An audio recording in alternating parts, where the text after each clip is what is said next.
اعوذ باللہ من الشیطان الرجیم۔ قرآن پاک کا پارہ نمبر 9، سورت کا نام سورۃ الاعراف، آیت نمبر 157۔ بسم اللہ الرحمن الرحیم۔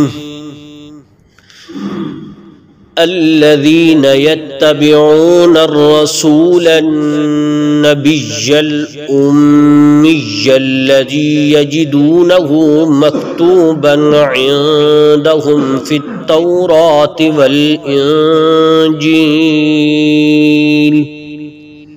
يأمرهم بالمعروف وينهاهم عن المنكر ويحل لهم الطيبات ويحرم عليهم الخبائث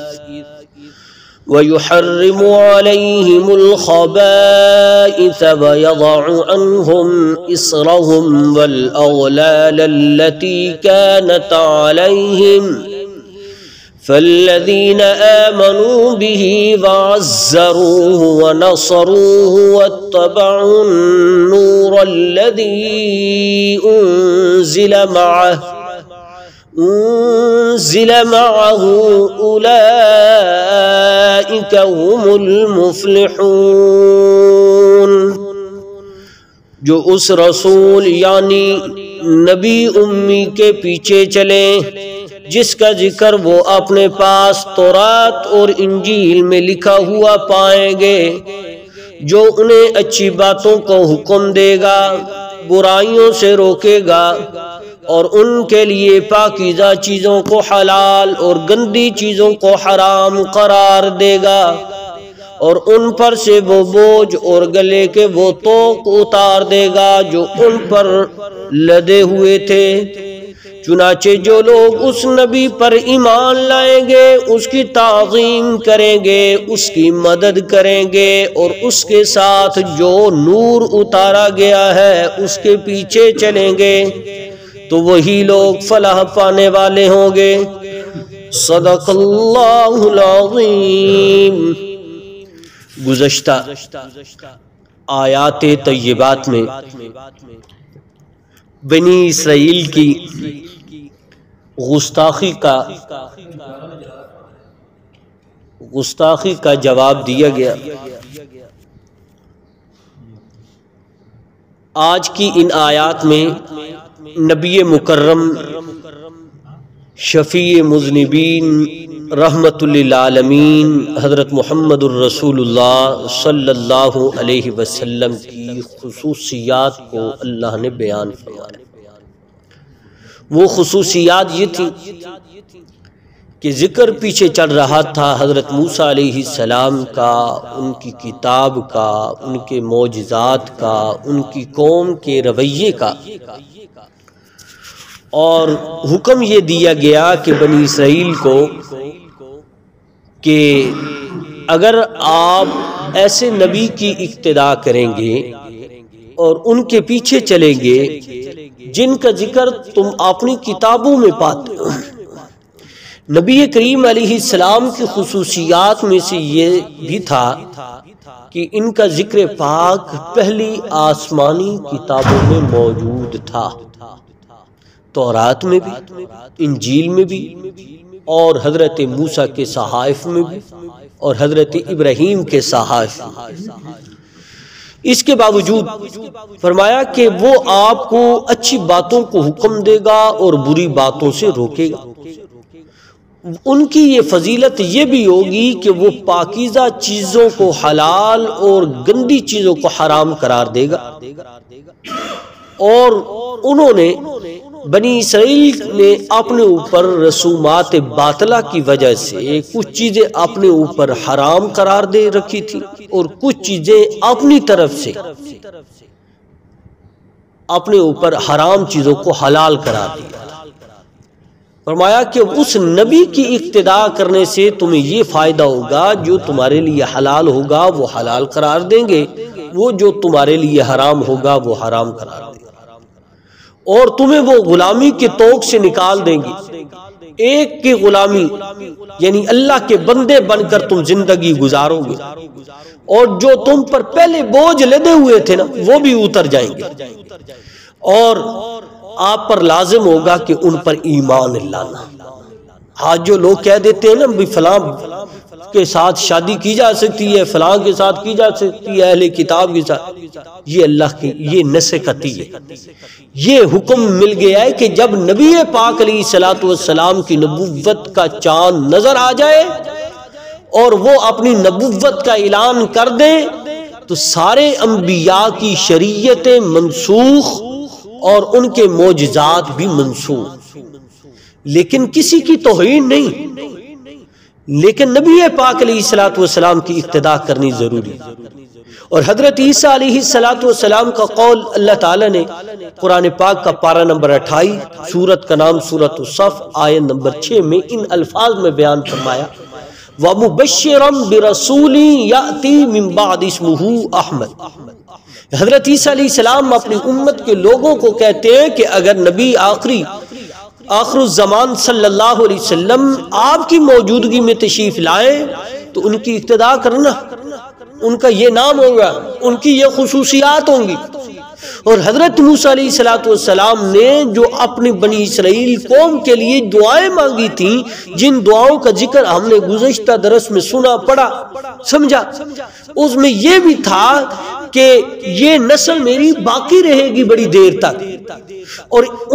اس نسل نے دیکھا ہے نبی پاک علیہ السلام، لیکن اس کے باوجود وہ نبی پاک علیہ السلام پر اگر ایمان لائی تو وہ قابل عزت بنی، اگر وہ ایمان نہیں لائے تو قابل عزت نہیں، قابل نفرت ہوئے۔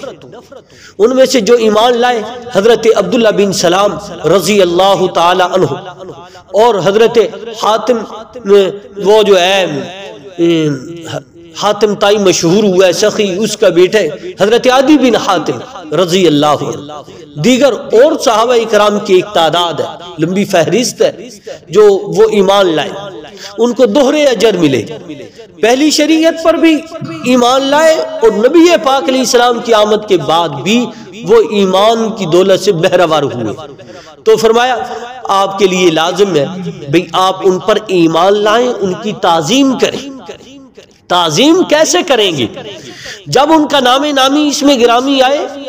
تو بے ساختہ زبان سے درود پاک کے جملے نکلے، یہ محبت کا تقاضا ہے۔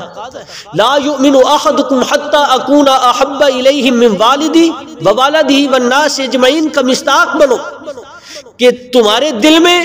حضور علیہ السلام کی محبت سے بڑھ کر کسی کی محبت نہ ہو، اپنی اولاد سے بھی زیادہ محبت حضور کی ذات والا صفات سے ہو، آپ کی وہ جو ہے دیگر مال و اسباب سے بھی زیادہ محبت حضور کی ذات و صفات سے ہو، تو اس لیے ان کی تعظیم کریں۔ وَنَصَرُوهُ، اور ان کی مدد کریں۔ ان کی مدد کیسے کی جائے گی؟ آج بھی رسول پاک علیہ السلام کی مدد کی جا سکتی ہے، رسول پاک علیہ السلام کی شریعت کو غالب کرنے کے جد و جہد کی جا سکتی ہے، رسول پاک علیہ السلام کی شریعت کو وہ جو ہے پوری دنیا میں پھیلانے کی کوشش کی جا سکتی ہے۔ ہم اپنی طرف سے دیکھیں، ہم آپ صلی اللہ علیہ وسلم کی شریعت کو پس پشت نہیں ڈال، اور ہم بڑھانے کی فکر میں ہے یا حضور کی شریعت کو مٹانے اور اس کو نقصان پہنچانے کی فکر میں ہے؟ یہ دیکھیں، وَاتَّبَعُوا النُّورَ الَّذِي، اور اتباع کرو گے نا اس کتاب کی، ایسے نور کی جو قرآن کی صورت میں تمہارے پاس آ گیا، تو فرمایا اس کے پیچھے چلیں گے تو پھر کیا ملے گا تمہیں؟ تم حقیقت میں فلاح پا جاؤ، حقیقت میں فلاح پا جاؤ۔ یہاں ذکر ہوا ہے نبی امی کا۔ امی ہمارے ہاں ایسے شخص کے لیے بولا جاتا ہے جو دنیا میں کسی سے لکھنا پڑھنا نہیں سیکھتا، لیکن نبی پاک علیہ السلام نے دنیا میں لکھنا پڑھنا کسی سے سیکھا نہیں۔ دنیا والے نہ سیکھیں تو عیب سمجھا جاتا ہے، اگر نبی کی ذات کسی دنیا والے سے سیکھے تو پھر نبوت میں عیب آتا ہے کہ نبی براہ راست اللہ کا شاگرد ہوتا ہے، دنیا کے کسی بھی شخص کے سامنے دو زانو ہو کر نبی نہیں بیٹھتا، شرف تلمذ حاصل نہیں کرتا، ڈائریکٹ اللہ کا شاگرد ہوتا ہے۔ اور دوسرا معنی ہے نبی امی، یعنی اللہ تعالیٰ نے بچپن ہی سے پیدائش سے پہلے ہی باپ کا سایہ سر سے اٹھا لیا، یہ ماں کی طرف منسوب ہوئی، یہ ماں والے نبی ہیں،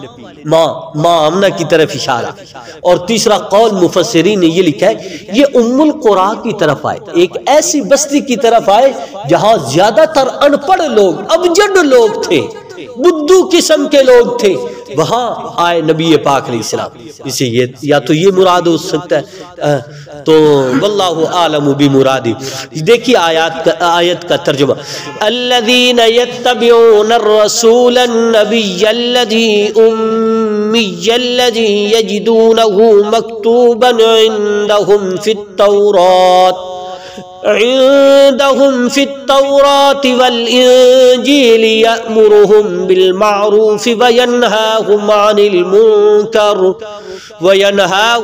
المنكر ويحل لهم الطيبات ويحرم عليهم الخبائث ويضع عنهم إصرهم والأغلال التي كانت عليهم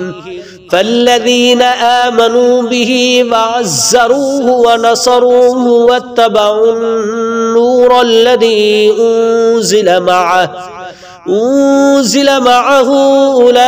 أولئك هم المفلحون۔ جو اس رسول یعنی نبی امی کے پیچھے چلے جس کا ذکر وہ اپنے پاس تورات اور انجیل میں لکھا ہوا پائیں گے، جو انہیں اچھی باتوں کو حکم دے گا، برائیوں سے روکے گا، اور ان کے لیے پاکیزہ چیزوں کو حلال اور گندی چیزوں کو حرام قرار دے گا، اور ان پر سے وہ بوجھ اور گلے کے وہ توق اتار دے گا جو ان پر لدے ہوئے تھے۔ چنانچہ جو لوگ اس نبی امی پر ایمان لائیں گے، اس کی تعظیم کریں گے، اس کی مدد کریں گے، اور اس کے ساتھ جو نور اتارا گیا ہے اس کے پیچھے چلیں گے، تو وہی لوگ فلاح پانے والے ہوں گے۔ اب دعا فرمائے اللہ کریم کی ذات مجھے اور آپ کو نبی پاک علیہ السلام کی کامل اتباع کی توفیق نصیب فرمائے۔